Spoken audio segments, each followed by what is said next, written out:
Right, what's good, YouTube? Welcome back to another video. Today we got why wasn't France carved up after Napoleon was defeated. This is a video by History Matters. They do amazing videos, so I'm really excited to check this one out. Right, let's get into this, man. When you start a major European conflict and get defeated, you'll often lose territory as a result. Oh, this happened over and over and over again. Like this. There was soon a lot of warring, one Napoleon, and just over 25 years later, it looked like this. Not a whole lot different. And given the destruction and embarrassment that Europe's other powers suffered at the hands of France, why wasn't it punished more? Why didn't the victorious allies carve up France? So, as many of you will know... Yeah, why did it, like, stay the same, bro? France expanded rapidly in the wake of the French Revolution and peaked at this size. Naturally, once Napoleon was dealt with, France lost most of its gains, but was allowed to keep a few conquests. That was until Napoleon returned. After his second defeat, France lost these territories further. Oh, Napoleon video, man. I wish that's something I wish I could rewatch without, like, seeing before. I probably should see if there's, like, another, like, popular video on Napoleon, because it was so interesting to watch. Like, the way how, like, he just conquered everything when, like, he was running France. And then, he went to his prison island.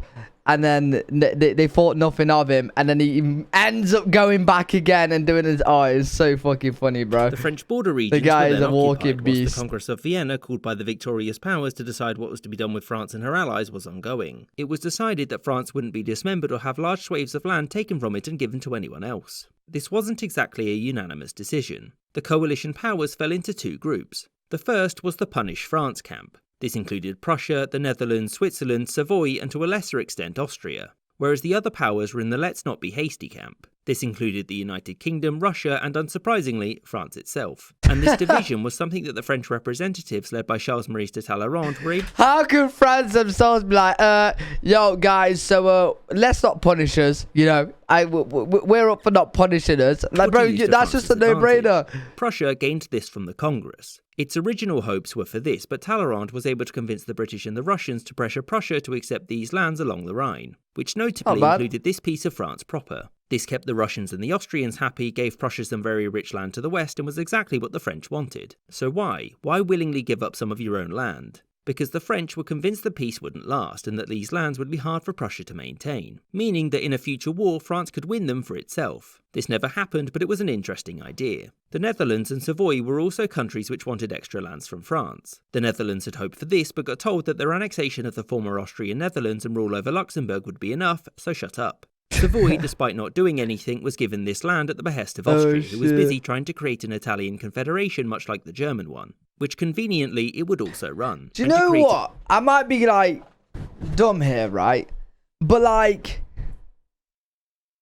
Wait, France isn't that big. The fuck?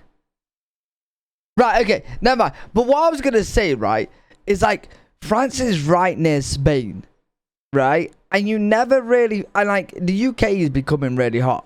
But you never really think France of to, like, be a hot country. Do you know what I mean? It's like Norway and stuff. It's like kind of like, and they're more up here. But France is really far down. And France has parts touching Spain. You know what I mean? And Spain is known as like a really hot country. Italy is known as a really hot country. So like... Does France get really hot and stuff, like, especially once you get past like the halfway line here and you go further down south?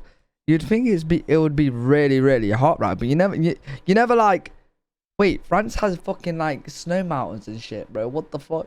Oh my god, so weird. Italian so weird to think about. Much like the German one, which conveniently it would also run. Except that the whole Italian Confederation thing fell flat, but it was at least a good effort. Everyone went along with this because the Netherlands and Savoy were supposed to be mid-sized buffer states to keep France contained. And so the only other state that wanted French land was Switzerland, which had hoped to be given all of this. They only got... Wow!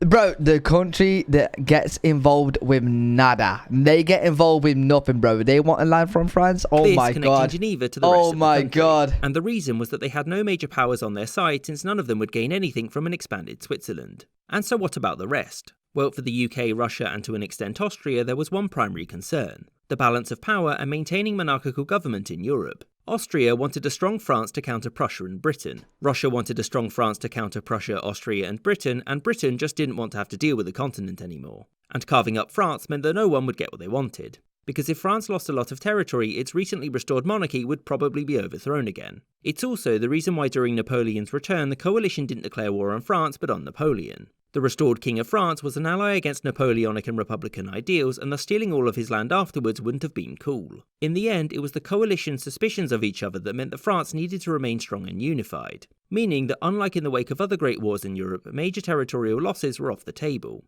I hope you enjoyed this episode. That was a really good video, to be fair. Really good from History Matters again. Very interesting to find out why they didn't actually carve up France. It made sense if they did, but they didn't. And that also makes sense as well. But really good video. Enjoy these. If you guys got any videos that you want me to react to, leave them down in the comment section below. If you guys enjoyed this video, make sure you do drop a like. Make sure you guys subscribe for more content. And I'll see you guys in the next video.